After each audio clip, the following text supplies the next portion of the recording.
Welcome to Short and to the Point, a podcast from the Comeback in Awful Announcing. Here's your host, Jessica Kleinschmidt.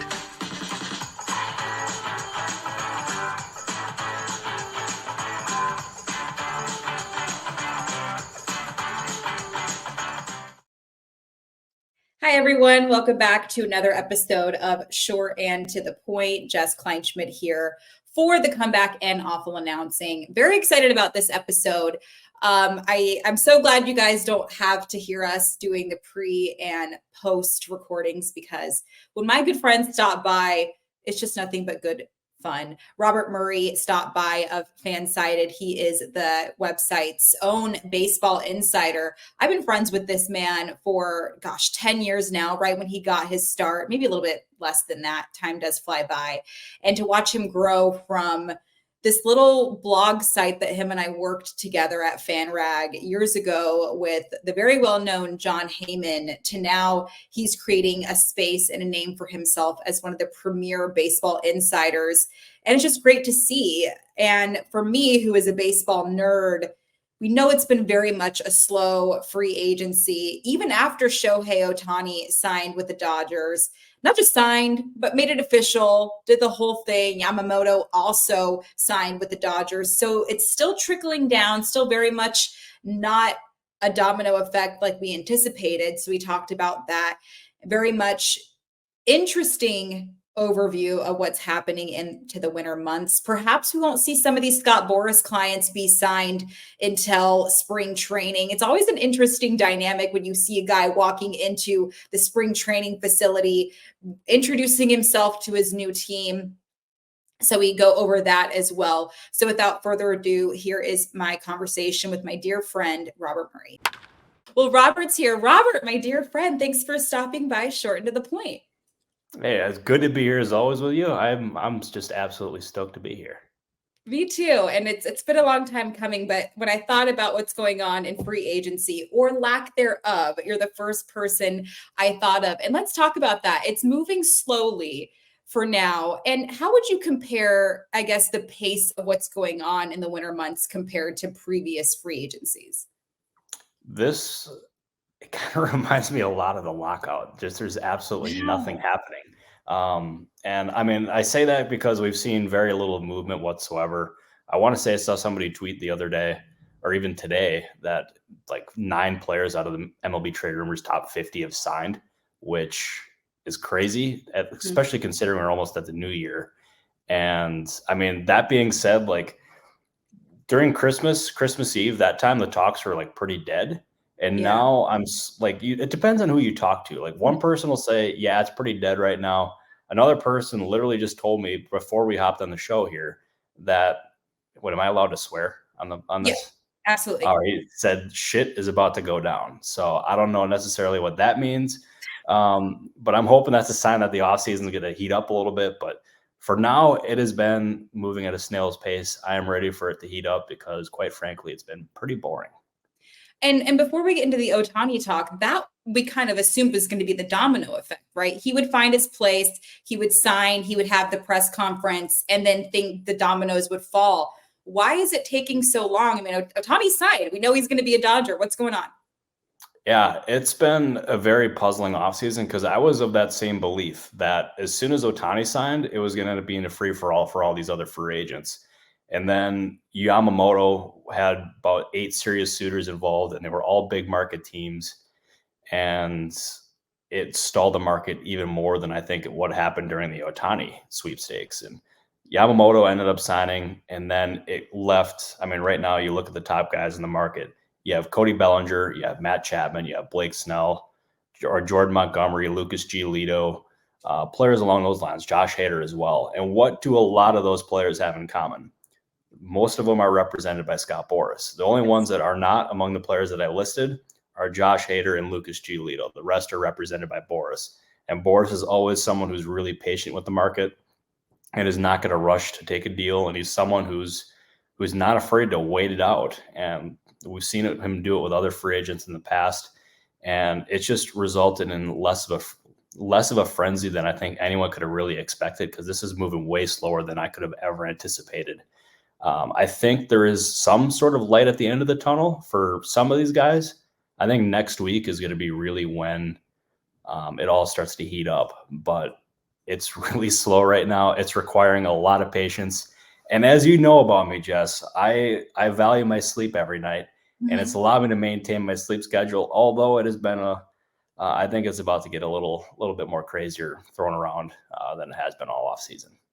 Yeah, and let's talk about your sleep schedule real quick because you go to bed early. You're a grandpa stuck in your body. So how did that shift over time? Because there's times where I get nervous for you. I'm like, hey, like I'm worried something's gonna break, and I'm worried you are snuggled up in bed right now. Because sometimes I'll text you and I don't get a response, and then first thing in the morning you're like, yeah, I was asleep. I'm like, how do you deal with that when there's stuff going on? You got to be very careful with it, and especially like if there's stuff that I know is about to go down, I'll take a Red Bull, I'll take something to try to wake me up, or even get a couple cold brew or whatever. But I'm typically someone who goes to bed around 8:30 or 9 o'clock every night, and then wakes up around, let's say, like 4:30 or 5 o'clock in the morning. So I'm definitely on the old man sleep schedule. I joked with you pre-show that I'm 27 going on 97, and I wear that proudly. There's not many people my age who typically do that, but here I am. I will say this though, I'm slowly starting to go to bed a little bit later every night. Like last night, I want to say it was like 10:30 or 11 o'clock. And I was even joking with John Heyman last night. He's like, because he and I were texting back and forth, and he was asking me what my sleep schedule is like, and I was asking him what his sleep schedule is like. And he's someone who's like, we're both in the off season. Our sleep schedules can get just totally thrown around, but he's trying to stay up till 12 or 1 o'clock in the morning every night, just so he doesn't miss something. I remember last year he ended up breaking Carlos Correa to the Mets at like 2 a.m. So like stuff happens in the middle of the night, and I'm proud to report that John did get a good night of sleep last night. He ended up falling asleep, he said, at midnight and woke up at 6. He said he went from 12 to 6 like a curveball. So, I mean, that John Heyman is a precious human being. I absolutely love that man to death. So I'm glad he got a good night of sleep. I know you love you some John Heyman. Let's go back to Yamamoto because we know how the Ohtani sweepstakes went. We'll go into that too. But the Yamamoto stuff kind of shocked me. I'm not saying that he wasn't deserving of, but we had Phillies that maybe weren't even 100% needing of him, still very much wanting him. And then these top 8 teams going all out trying to recruit him. What was the sweepstakes like for him? Or are you surprised where he ended up? I'm not surprised where he ended up, but I'm surprised about the dollar amount. Coming into the offseason, I thought it was going to be $200 million, maybe a little bit more than that. And all of a sudden you could just see the number creep up. It was 200, then it was 250. And then there was reports of multiple bids over 300. And then it ended up ending up at 325 or 325, 326. I can't remember which one it was, but anyways, that number I think was in large part got to that amount because of one, how talented he is. He's considered to be one of the most talented pitchers in the entire world. And you also had the Dodgers bidding on him. You had the New York Mets and Steve Cohen, whose owner is as rich as any. You had the Giants, you had the Red Sox, you had the Phillies, you had the Yankees. You had a lot of these big market teams that were involved. And that just got the bidding even higher. And the Yankees, they got to 300 million, but they were not willing to bump up their offer from 300 million. The Mets were at 325, and Yamamoto's camp allowed the Dodgers to try to match that. They did, and they ended up getting the player. And I think in the end, it was always going to end up being the Dodgers for him. I know the Giants, there were strong rumors about the Giants' interest in him, and I'll tell you, every bit of that was true. The Giants absolutely loved Yamamoto.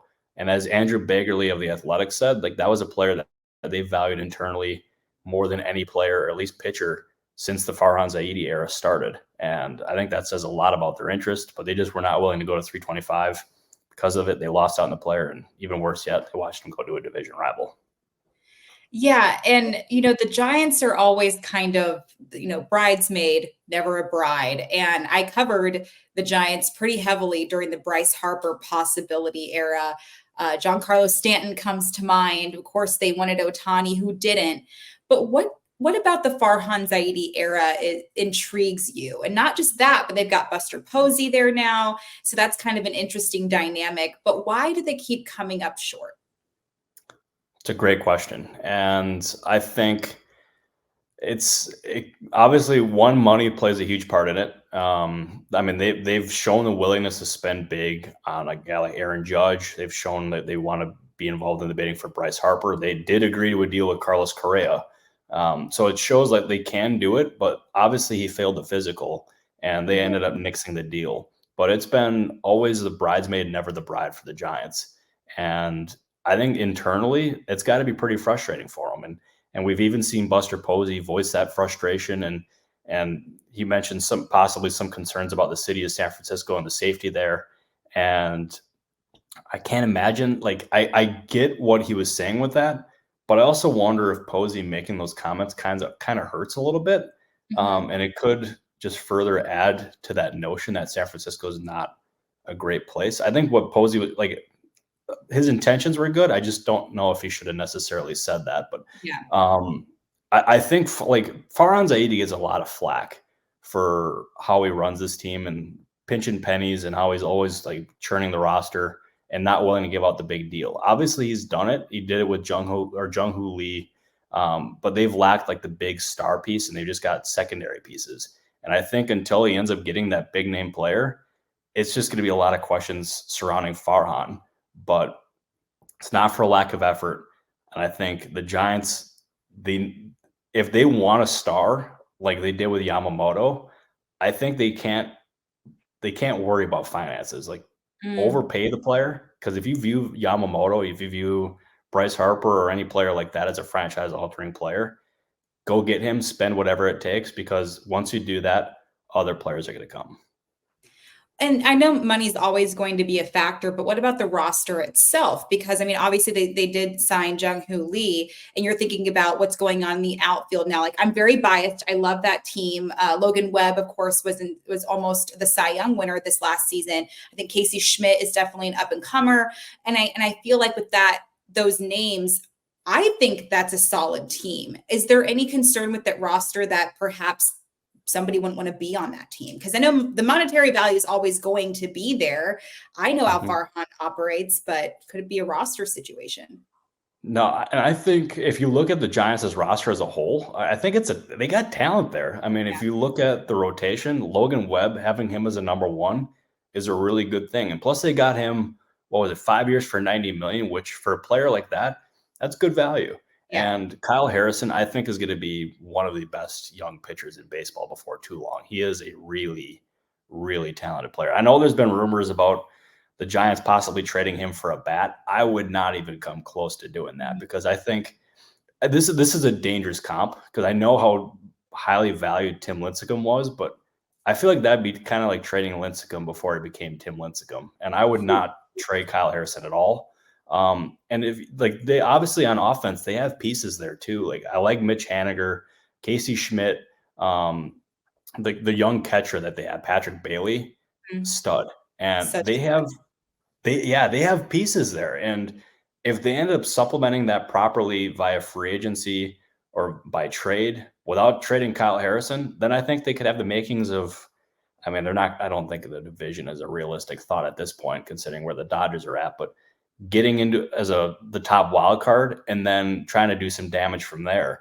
And that being said, I fully anticipate the Giants not being done in free agency. I think a guy like Matt Chapman makes a whole lot of sense.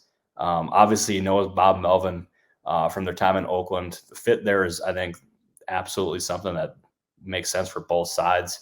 A starting pitcher, Marcus Stroman, is a player that I know the Giants, that they have interest in, that they've talked to. So like there's an abundance of different options. Blake Snell is another one too that they've been heavily connected with as well. So there's still time for Farhan to strike. This offseason is not a failure despite missing out on Ohtani and Yamamoto. I know it hurts, but they can still salvage this thing and make themselves a prominent National League contender, I think. Yeah, I mean, obviously, I love the thought of Chapman being reunited with Bomel. Every at bat when the Blue Jays were playing Bomel on the other side, Chappie would, tip his cap to Bomel. That's how important of a relationship that they have. Let's stay within the division. The Diamondbacks, of course, I got my start in that organization, and watching them over the years has been just so fascinating. And of course, they made it all the way to the World Series. Now they're spending money, and I'm not just talking about Corbin Carroll. We're talking about, and we're making moves, Suarez is on the team now and extensions. What are your thoughts on how they've handled the free agency market, and are they going to continue building off of what they did in 2023? Yeah, I'm really impressed with how they built this thing. And they have, first of all, they have really good leadership. They have Mike Hazen as their lead front office guy. And then they have Torey Lovullo, who is a really steady voice in the clubhouse and someone that the players absolutely love. And it's about as good of a combo as I think any team could really ask for. And it's led to some success, led to a lot of success on the field. And Hazen's done a great job in putting that roster together. And they identified Corbin Carroll as a difference-making player before really he even made his major league debut. And that's why they were so aggressive in signing him last year. And like they obviously, I don't think anyone could have ever expected them to make it to the World Series last year. And then they ultimately did. And they did what I think other teams really need to do, because it's so frustrating watching these good teams not try to get over the hump. But the Diamondbacks have tried to get over the hump. They've ended up adding Gurriel Jr. They signed him back on a 3-year, $45 million deal. Then they got Eduardo Rodriguez for $90 million, which I thought, considering the state of the pitching market, was really good value. And I thought that was a really savvy move by that front office. And everything that I have gathered is that they're not done. They're going to continue to try. I mean, I've heard their name linked to like a guy like Lucas Giolito. I don't necessarily know if that was predating the Erod interest or the Erod signing or not, but I heard their name connected to that. I heard them connected to guys like Rhys Hoskins or a JD Martinez or a Justin Turner, so they could continue to try to add to the lineup as well. Surely every team is looking for bullpen help. So, I mean, you can probably connect the D-backs to a couple different names there, but they're going to continue to try to build this thing. They're going to try to compete with the Dodgers and all these other teams in the National League.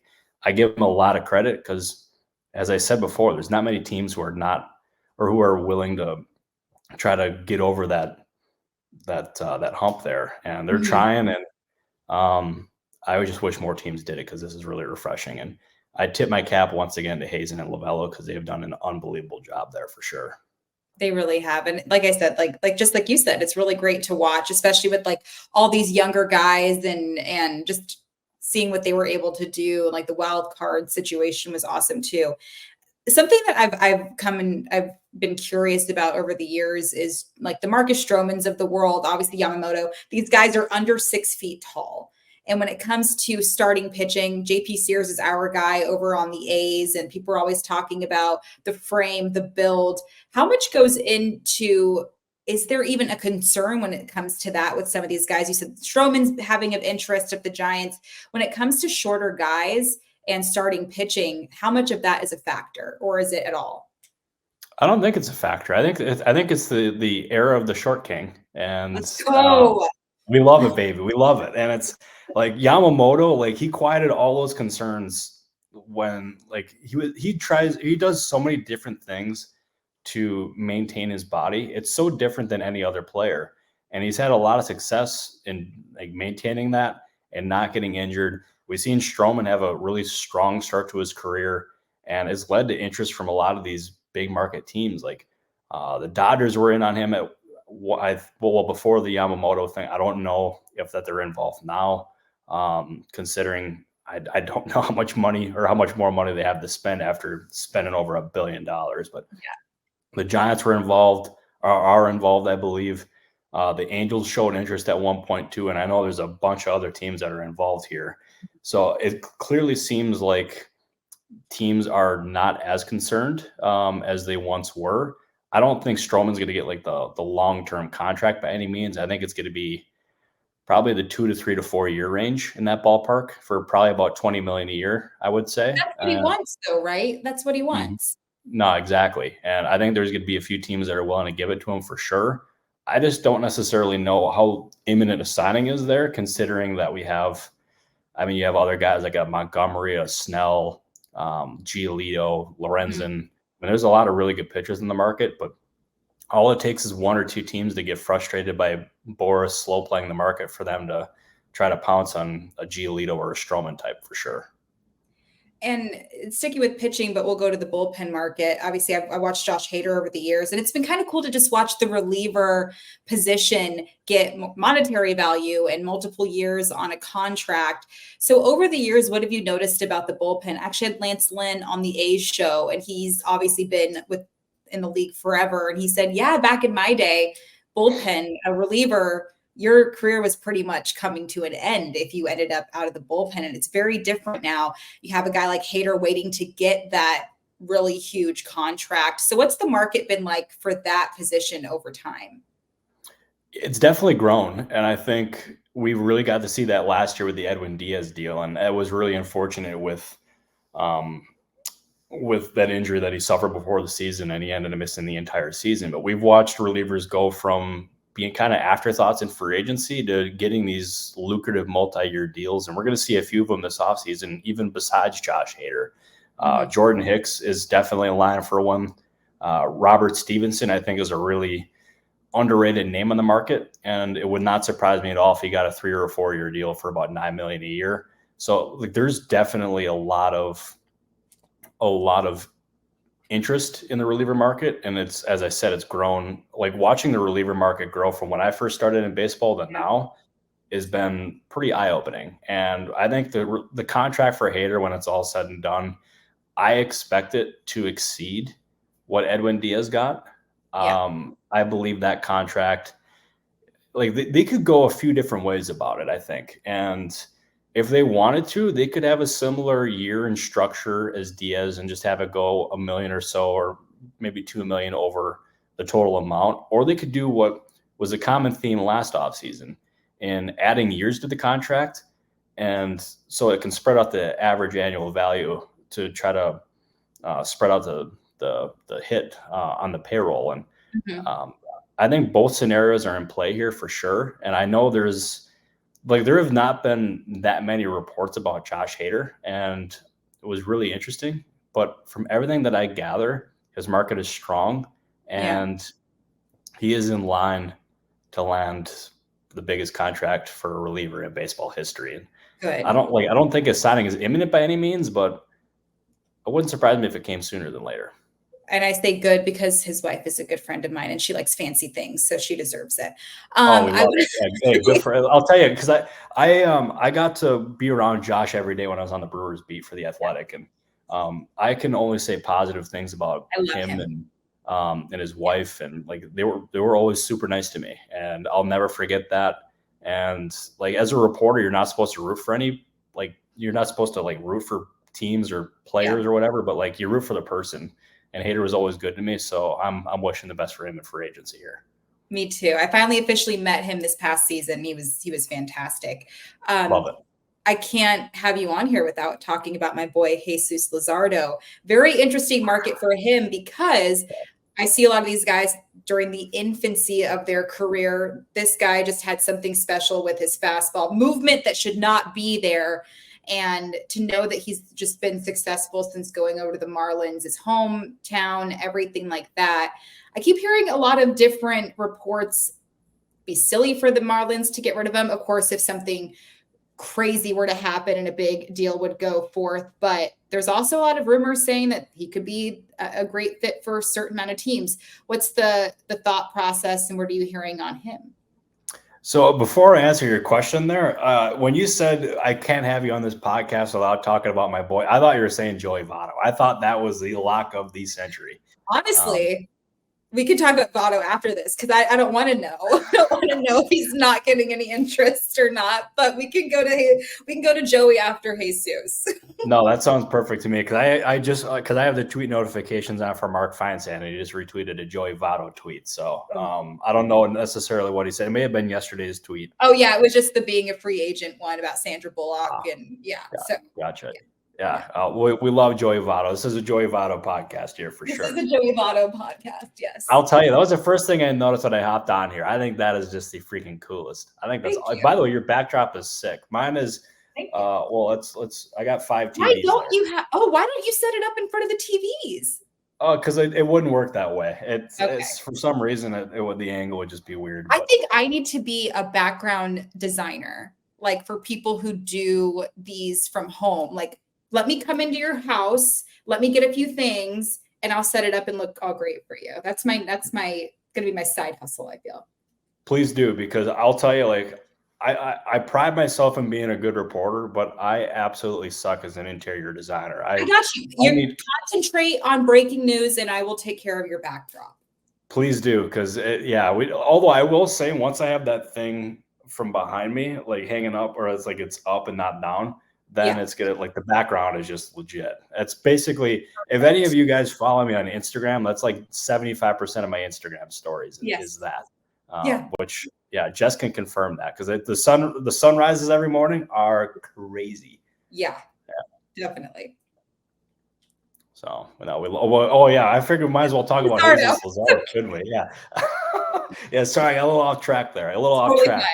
Totally fine. But everything that I've gotten to gather about Jesús Luzardo is that, like, there's definitely trade interest there for sure, and they've been willing to engage teams, and like the Kansas City Royals were definitely involved there at one point this offseason, and it was really, I cannot say coming into the offseason that I had the Royals being the most aggressive team on the market, but here we are. Well, besides the Dodgers, of course, which was really strange. But they wanted to try to upgrade that rotation. They got Seth Lugo, and then they also got Michael Wacha. And I think a guy like Luzardo is probably off the radar at this point. Mm-hmm. But the Marlins, they want in any deal to trade Luzardo or any of their other players. I think they really want to improve their farm system, and adding potentially 2 top 100 guys, I think, is a really important thing for them. And I like that price for a lot of these teams might be a little bit too high. So I think that makes a trade unlikely. I think the Marlins could go in a lot of different ways this offseason. Like, I don't think they're going to end up adding a big name free agent by any means. They were after Isaiah Kiner-Falefa before he signed with the Blue Jays. I know a catcher that they like is Andrew Knizner, who was formerly the Cardinals. So they have, I think IKF was one of their top targets. Knizner might be their top catching target. But other than that, it wouldn't surprise me if they ended up trading a player off their major league roster. I think of all the players on their roster, the only ones that are truly untouchable are Sandy Alcantara and Yuri Perez. Anyone else, I think, is fair game to be talked about in trades. But the price is just really high, and I think that's what makes all those deals at this point more unlikely than not. Yeah, it's just really cool to have him in trade talks. He's come such a long way. Another guy that I root for. But since you brought him up, is Joey Votto done, Robert? I don't. Hang on. You're good. Might have something. Are we watching something happen? This is like my dream. I'm hoping we got something.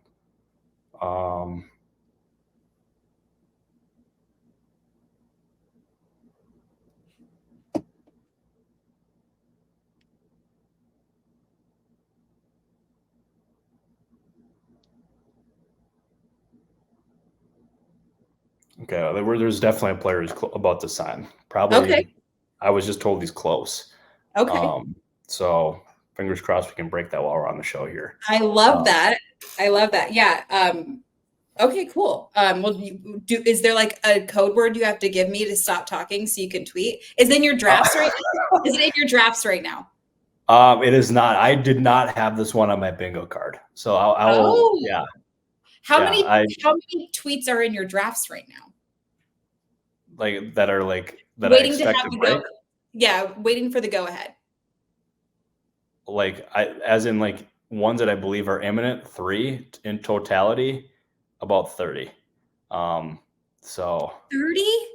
Yeah, well, this is gonna be the off season of Bert. I'm gonna tell you that right now. This is the year we take some action here. It's gonna be pretty crazy. Oh, let's go. No, it's really fun to watch you do this because I know how competitive you are. That's amazing. Oh yeah. It's like you see baby-faced me, and like I'm super chill, and I I can vibe with anyone, but as soon as it comes to breaking the news, I want to squash the opponent. And I'm like, that's the thing is like, I'm friends with Heyman. Heyman is I owe my entire career to John Heyman. Like, honestly, I'm at the point now where if it's either me or Heyman breaking something, that's a W. Because I want Heyman to dominate too. But and he feels the same about you. I know that. Yeah, and it's like every time, like this, like you would like when I joined baseball in the reporting world, I expected it to be really competitive and all the reporters to hate each other.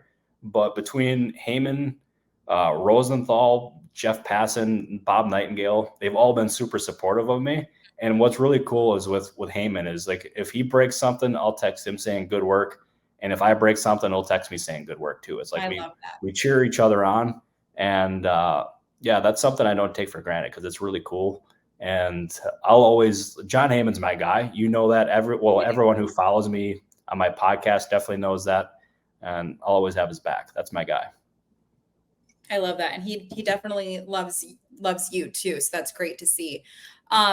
While we wait for this signing to happen, possibly, my thoughts my question is about the 2024 season. 2023 was interesting as far as, the playoff format, new rules, all these other things. So 2024 is not only going to continue implementing these rules, some adjustments, but now there's all this monetary value in one team. And these players are getting paid a ridiculous amount of money. What do you think it's going to look like in 2024 as far as baseball, the overview of it? Man, that's a great question. You're talking like the regular season and postseason as a whole? Just the regular season. Postseason, I feel like is a different, fully different show. But yeah. Okay. Yeah, I'm glad. Yeah, because that's exactly what I was thinking in my head. But I honestly I think it's gonna be the regular season that's dominated by the Dodgers, at least as far as the headline goes. And for the most part, it's like the Dodgers, their stars are gonna be like. They're going to have the same stars. They're just adding Yamamoto and Ohtani, which, I mean, when you say just adding, that's $1 billion player. Casual. But it may take a little bit of time for it to gel because there's going to be so much turnover on that roster in terms of adding those two players. And then a lot of their bench players and like bottom of the lineup hitters are going to be free agents. And they're going to be relying on some young players. And I think at first it could be I mean, I want to make this abundantly clear. They're going to be a great team. They're going to be a historically great team, but like it wouldn't surprise me, at least early on, if there is some bumps in the road because it takes some time to mesh. And like Dave Roberts is going to have to figure out the lineup each and every day. He's got to like make sure every player is happy, and that takes a lot of work, especially when you're working with an all-star team at this point. Yeah. But I think it's going to be the offseason or the regular season that's dominated by the Dodgers, and it wouldn't surprise me if a team like the Atlanta Braves or the Philadelphia Phillies really contended in the National League as well. I mean, obviously, that's not necessarily like the breaking news there. I mean, both of them are great. You're like, I wouldn't be surprised. I'm like, whoa, relax, Phillies and Braves. Whoa, yeah. Boy, going on the limb here. We love it, but I'll tell you, it's cold take. And I'll tell you, like with the way that the offseason is trending and how little activity is coming from Boston. I think one of the bigger storylines could be Boston fans really just becoming increasingly frustrated with that team and the direction that they're going. Because they've been connected with a lot of these big names in previous off seasons. They have come up empty for the most part. They traded Mookie Betts. They lost Xander Bogaerts. This off season, we've heard increased frustration with their lack of aggression in terms of big targets like Yamamoto, or we even saw a report the other day that they might be outpriced for like a Jordan Montgomery or even a Lucas Giolito type, which is wild to me considering Boston's a big market. But it wouldn't surprise me if that frustration came to a head. But to circle it all back, I think this is the regular season of the Los Angeles Dodgers, and I feel pretty comfortable in saying that. And now that we mentioned it, what are your thoughts on the playoff format? It was certainly unique. Would we have seen the Diamondbacks and Rangers should it have been like the old school way? Honestly, like I was asked about this quite a bit as it was happening, and like I don't have any issue with it because I mean these teams they won fair and square. It's not like any of them were cheating or anything like that. It's like I mean, the Diamondbacks, they got there fair and square. It's not like they had an easy path to the World Series either. They had to go through the Milwaukee Brewers, who I thought were going to run through the Diamondbacks. Then they swept the Dodgers, and then they beat the Philadelphia Phillies. And I give them all the credit in the world. They did an awesome job. And the Phillies, they ended up beating the Atlanta Braves for a second consecutive year to advance in the postseason. And I personally don't have any issue with it whatsoever. Okay. I know there's certain people who do have an issue with it, but I'm of the opinion that I don't have an issue with it. And I think baseball should keep it. I mean, if they want to change it, then so be it. But any team complaining about that time off affecting them, that sounds like sour grapes to me. I don't like that. When you say certain people, who do you mean? Certain people in terms of complaining about it.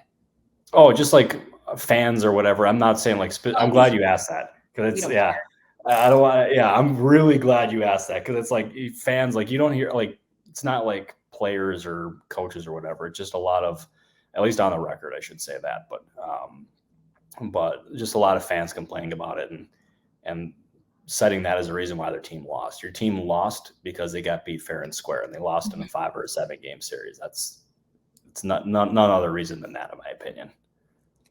I have to ask about the San Diego Padres, just your thoughts on what happened in 2023. When I talk about the Padres on this podcast, I get a lot of listens. We had Steve Woods, who does 90, the fan. And great job. Yeah, big fan. The thing that I feel bad about was he was like, I know I'm complaining, you cover the A's. And I was like, well, the A's didn't really have not just the monetary value or the players heading into the season. The A's didn't have a lot of expectations. That was very much the opposite storyline for the Padres. So what were your thoughts on, do we call it imploding? What do we call it as far as what happened with the Padres this past season? I would call it imploding to an epic proportion. And I mean, you put that roster together with all those stars, you go out and trade for Juan Soto and give up all those top prospects. You go out and trade for Josh Hader from the Milwaukee Brewers. You pair them with Tatis. You extend Manny Machado, get Blake Snell. You get all these stars on that team. And then you go out and get who I think is going to be a Hall of Fame manager in Bob Melvin. And like that should have, that's your person right there. There it is. There we go. It worked again. Bob Melvin.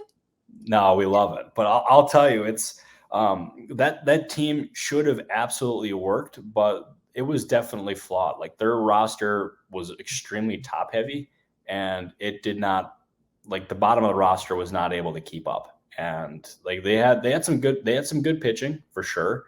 Their bullpen, obviously, like the Robert Suarez, that signing did not work out, at least in the first year of it.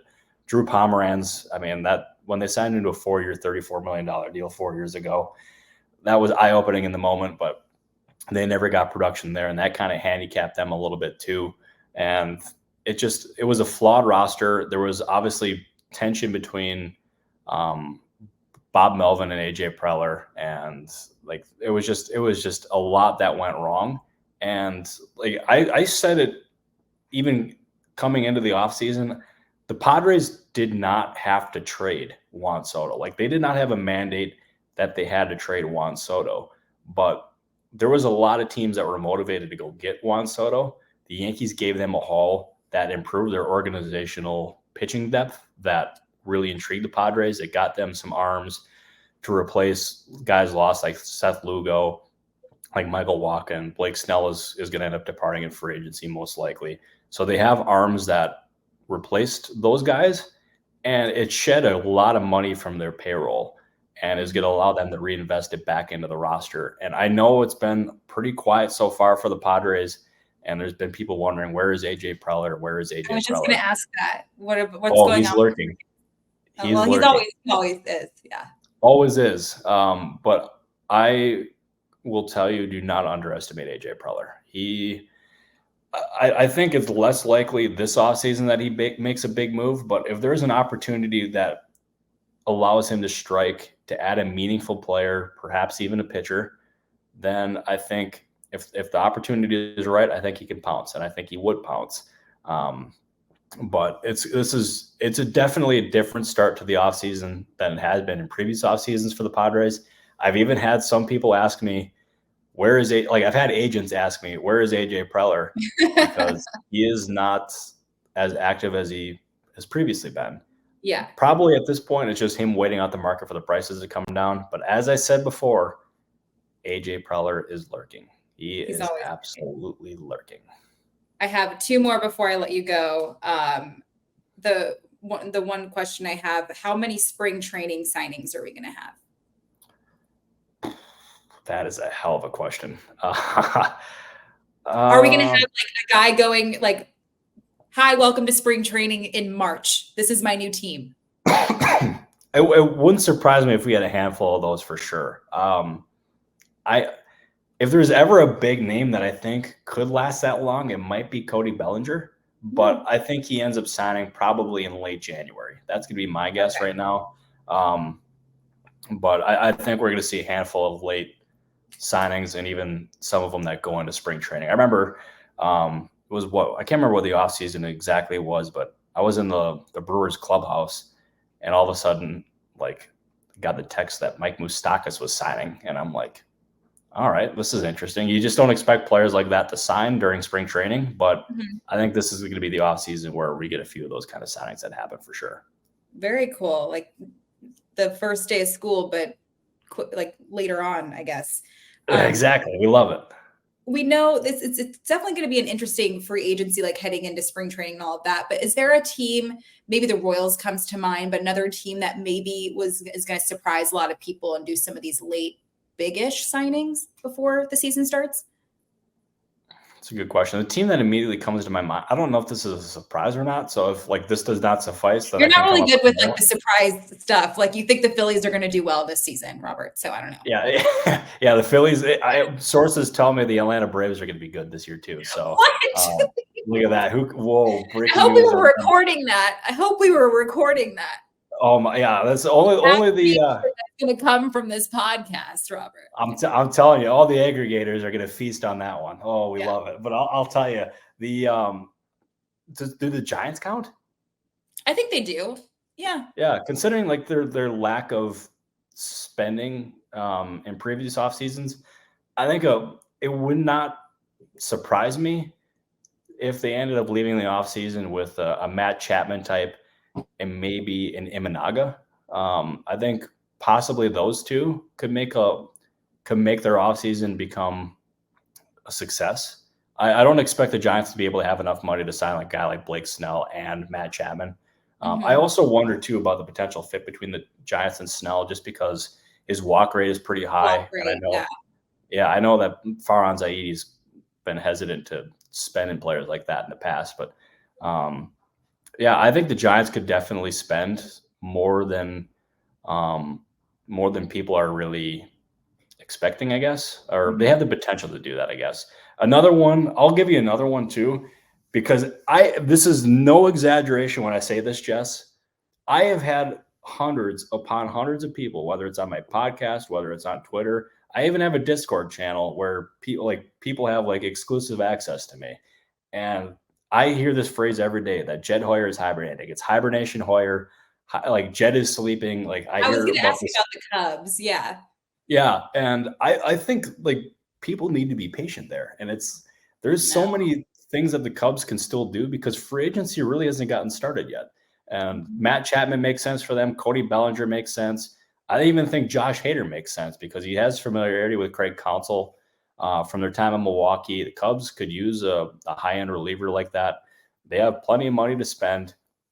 And there's a lot of other things they can do too. I think a guy like Brent Suter makes a whole lot of sense for them as well. And it's just, there's so many different things that the Cubs can do. They when they hired Craig Counsell and gave him that record-breaking contract, it was not so they could stand pat in free agency. That was just not what they were going to do. Obviously they're the last team to make a free agent or major league roster addition via trade or free agency. They haven't done that yet. But Jed Hoyer is not hibernating. I can confidently say that. He is not sleeping. He is having conversations with other teams and other agents trying to improve that roster. And before long, he's going to do that. The prices are just really high at this point, and I can't blame him for not wanting to overspend. But when the right opportunities present themselves, he is going to strike, and that team is going to be probably the lead contender in the National League Central next year.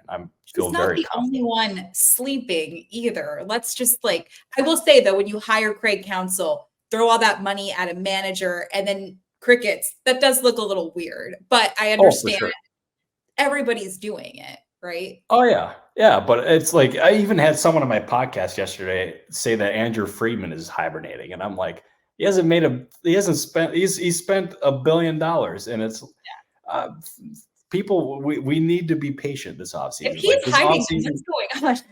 Yeah, it's crazy. And it's he hasn't done shit this offseason. Yeah, okay. Yeah, he hasn't done shit this entire week. What the absolute heck is going on here? It's crazy. But this offseason really needs to teach us patience, because it's been pretty painful just texting people and not really nothing happening. I mean, obviously I'm able to keep conversations going, but you have so many different people asking you in baseball, whether it's executives or agents or even players, are asking what are you hearing? And I'm like, there's really nothing going on right now in terms of signings. But I expect next week, that's when the dam is going to break. I feel pretty, well, I shouldn't say I feel pretty confident in that, but I think there's a real shot that happens, and then it's just going to be a free for all. But maybe the Boris players just linger in the market a little bit longer. Yeah, he's definitely that guy to take his time. So okay, cool. Then we're all not going crazy. Nobody's sleeping. We just we have patience. Gotta have patience. Yeah. But don't feed the delulu in us where it's oh, he's still interested in us, but he's just not texting us back right away. Don't tell the girls. Don't tell the girls that. He's just these front office guys just aren't that into you, is what it ultimately comes down to. I'll tell you, it's great. At times the baseball can feel like high school, how much gossip there is behind the scenes. And at other times in the off season, especially, it can feel like the dating scene. It's crazy. I will say I am very ready for all these conversations to turn into deals, so I can drop some big ones. I will say, I am working on one of the biggest scoops of my career, and I think I have a very good chance of breaking it. So it's not happy for you. Not imminent. I put years of work into this one, and I'm hoping to break it. I've very rarely put the all caps breaking in it in my tweets, but I will do it for this one. Got ourselves a big one. Bold tweets. I wish you could bold the breaking. Wouldn't that be sweet? Oh, you deserve that, Robert. You deserve. Oh, I appreciate you. I'll tell you, I'm hoping I break it. Hope is not a strategy. I'm going to work to break it. I'm going to text you. Nice work. Wow. I was going to try to make a John Heyman joke in there, but hey, no, I'll tell you, you doing that would mean more than anything. I would freaking love that. So, well, I really did want to say, I'm so proud of everything that you've done, just to watch you from the beginning of your career to where you are at now. It's been a pleasure and a joy, and you're an inspiration. And I hope a lot of people see what the hard work that you put in. And it's not just something that you apply for. It's building relationships, it's networking, it's keeping conversations going, and you're the real deal, my friend. Hey, I appreciate you. Everything you just said, I can say the same thing to you. It's I remember when I first met you when we were at FanRag, I was you had already begun to establish yourself, and I was nervous as heck to meet you, but you could not have been nicer, and you treated me really well. You continue to be an awesome friend to me to this day. And you're the real deal as a friend, as a journalist, as everything. And I appreciate you big time. And thank you for honestly, you believed in me before anyone else did. And I appreciate that a ton. And that's something that I'll never forget that. So thank you. You're very welcome. But really, you did it all on your own. And thank you so much for stopping by. This is awesome. Hey, anything for you? Always a pleasure to be here with you. We got to do this again sooner than later, because this was a lot of fun. I love this. It was fun. You're the best. Thanks. You're the best. Appreciate you. That was Robert Murray. Hopefully you guys can keep up with everything that went on in that conversation. Good to know that we're not all going crazy. And Jed Hoyer is not sleeping. AJ Preller is always lurking. So if you guys don't know that, now you know. And how dare you not understand that some of these things are going to take some time. Boris takes a while, and we'll see what happens with, of course, the starting pitching market. There's some big bats that are still out there that look to sign. with some very lucrative contracts. And of course, the bullpen stuff. We'll see what happens with Josh Hader here in the next few weeks. But never know. Maybe we're going to have some very late signings heading into spring training, which means spring training is almost here, y'all. That's my absolute favorite time of the season. And I love the regular season, don't get me wrong, but there's something so good about going to Scottsdale. An early game, finish off, you get a margarita, go to drink a margarita by the pool, eat some chicken fingers by the pool. That's the move, y'all. That is the move, y'all. Let me know if you guys will be at spring training, because I love hanging out with y'all and meeting baseball fans. Thanks again to Robert Murray of FanSided. Always good to talk to him, one of my dearest friends. Maybe we'll have him back around the All-Star break when some other moves are made. Thank you for stopping by. Short and to the point. Jessica Kleinschmidt signing off. Producer Philip, thank us as always for putting up with everything. Make sure you're following us on the Comeback and Awful Announcing. Follow us on YouTube. Just search Awful Announcing. You'll find all of our videos on there, and we will see you next time. Want even more short and to the point? Follow Jessica at KleinschmidtJD and head over to thecomeback.com and awfulannouncing.com.